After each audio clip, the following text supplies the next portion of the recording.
একটি মেয়ে শ্বশুর শাশুড়িকে মাতা পিতার সমতুল্য হিসাবে সেবা যত্ন করবে কিনা। অনেকে মাসাইল বলে শ্বশুর শাশুড়িকে খেদমত করার দায়িত্ব ছেলেদের। প্রত্যেকে যার মা বাবার খেদমত করবে এটা হলো মূল কথা।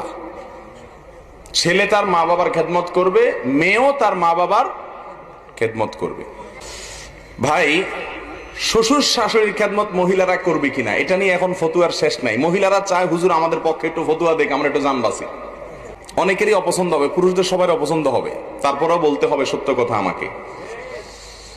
মা বাবার খেদমত সন্তানের দায়িত্ব। ছেলের দায়িত্ব তার মা বাবার খেদমত করা, মেয়ের দায়িত্ব তার নিজের মা বাবার খেদমত করা।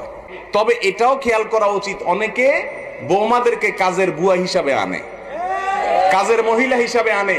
সে কাজের মহিলা না, সে আপনার পুত্রবধূ। তার প্রতি সম্মান দেখানো মুরব্বীদের কি